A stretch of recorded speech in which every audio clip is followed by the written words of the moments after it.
हाय दोस्तों, मैं विकास वर्मा। हम आशा करते हैं कि आप अच्छे होंगे। Welcome to my YouTube channel agriculture official 6388 पर।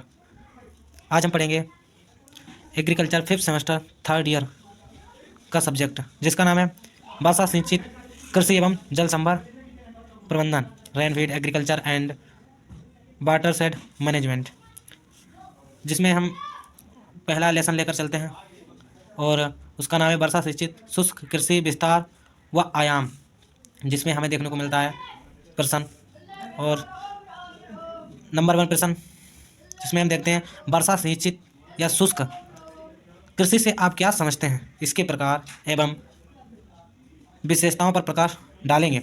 जैसे हम स्टार्ट करते हैं नंबर 1 लेसन का आंसर। जैसे कृषि मानवीय सभ्यता के विकास का प्रारंभिक व्यवसाय। और दूसरा हम एक पॉइंट लिखेंगे, हमारा भारत एक कृषि प्रधान देश है जिसमें 70 से 75% जनसंख्या कृषि पर आधारित है। ये दो पॉइंट, जो एक ये पॉइंट हो गया, दूसरा ये हो गया। ये दो पॉइंट जो है हमें हर प्रश्न में लिखना है।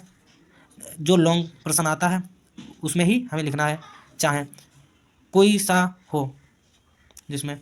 और दूसरा हम डालेंगे हेडिंग वार्षिक सिंचित शुष्क कृषि, रेनफीड डेयरी लैंड फार्मिंग नंबर। फिर इसमें लिखेंगे जैसे कृषि एक अथवा अनेक वनस्पतियों को फसल के रूप में उगाने की प्रक्रिया है, जिसके लिए बीज, खाद, भूमि की भांति पानी का एक प्रारंभिक आवश्यकता है। बिना पानी के खेती की कल्पना भी नहीं की जा सकती। इस तरह से हमें लिखना है। और वर्षा सिंचित जो या शुष्क कृषि के आंसर में आप इससे संबंधित कुछ भी इस हेडिंग में लिख सकते हैं, लेकिन आपको याद रखना है कि इसके अलावा और कुछ नहीं लिखना है, जिससे आप अच्छी तरह से आंसर को लिख पाएँ। और हम उसके बाद डालेंगे वर्षा सिंचित खेती या शुष्क खेती की परिभाषा क्या है हम देखते हैं। जैसे कृषि के उस प्रकार को वर्षा सिंचित कहा जाता है जिसमें केवल वर्षा ही सिंचाई का एकमात्र साधन होता है। जहाँ पर वर्षा सिंचित खेती या शुष्क खेती की परिभाषा, कृषि के उस प्रकार को वर्षा सिंचित कहा जाता है जिसमें केवल वर्षा ही सिंचाई का एकमात्र साधन होता है। जहाँ पर वर्षा कम के द्वारा ही सिंचाई की जाती है, इसके अलावा कोई साधन नहीं होता है सिंचाई करने का, वहाँ पर सिंचाई वर्षा पर ही आधारित खेती की जाती है। उसे हम शुष्क कृषि या वर्षा सिंचित खेती कहते हैं। नंबर दूसरी हेडिंग पर हम आते हैं, वर्षा सिंचित शुष्क कृषि के प्रकार। जो हमारे प्रकार हैं वर्षा से सिंचित, जैसे नंबर 1 शुष्क खेती डेयरी फार्मिंग। जो शुष्क खेती वो होती है जहाँ पर 750 मिलीमीटर से कम वर्षा होती है और वहाँ पर खेती की जाती है, उसे हम शुष्क खेती कहते हैं। नंबर 2 शुष्क भूमि कृषि उसे कहते हैं जहाँ पर 750 से 1150 मिमी के बीच वर्षा होती है और अपरिपक्व जो खेती होती है वो सूखकर नष्ट हो जाती है। नंबर 3 वर्षाधीन खेती, जहाँ पर खेती केवल वर्षा से ही की जाती है, उसे ही वर्षाधीन खेती कहते हैं। अब हम दूसरा पॉइंट पर जाते हैं, वर्षा सिंचित या शुष्क कृषि की विशेषताएं।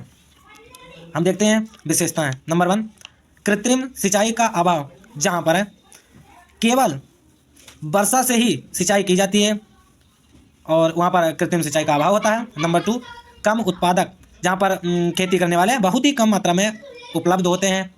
नंबर 3 वर्षा जल एवं आर्द्रता संरक्षण, और यहाँ पर वर्षा जल की मतलब संरक्षण करते हैं और पानी की बचत करते हैं। नंबर 4 जैविक क्रियाओं पर आधारित, जहाँ पर छोटे छोटे जीवों को उपयोग में लेकर खेती की जाती है, वहाँ पर जैविक क्रियाएँ मतलब जैविक क्रिया कृषि कहते हैं। नंबर 5 कृषि वानिकी, बागवानी, पशुपालन आदि का समावेश, जिस खेती में वानिकी, वनों का, बागवानी, बागों का, पशुओं का, इन सब का जो समावेश होता है उनसे खेती की जाती है।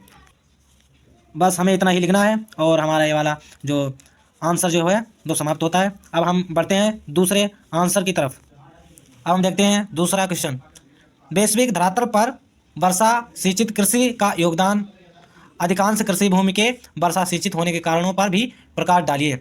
अब देखते हैं हम, ये पूछता है कि विश्व में वर्षा सिंचित खेती जो है का विस्तार से बताइए, कितना क्षेत्र है कितना नहीं क्षेत्र है, वो पूछ रहा है इसमें। इसमें हम देखते हैं, इसमें मेन पॉइंट डालते हैं वैश्विक वर्षा सिंचित कृषि क्षेत्र विस्तार। इसमें हमें लिखना पड़ेगा कि हमारे देश में लगभग 142.7 मिलियन हेक्टेयर पर कृषि की जाती है। उसमें से मात्र जो 42 पॉइंट जितना लिख दो आप 43 लिख दो मिलियन हेक्टेयर पर ही सिंचित क्षेत्र है, बाकी तो वर्षा सिंचित क्षेत्र है। इतना हमें लिखना है। और लिख सकते हो तो आप लिख दो आगे का। इसमें हम आगे लिखेंगे अधिकांश कृषि भूमि के वर्षा सिंचित रह जाने के कारण, जो कारण हैं उसके बारे में हम लिखेंगे कि किस कारणों से हमारी जो है सिंचाई नहीं हो पाती है। नंबर 1 मीठे पानी की कमी।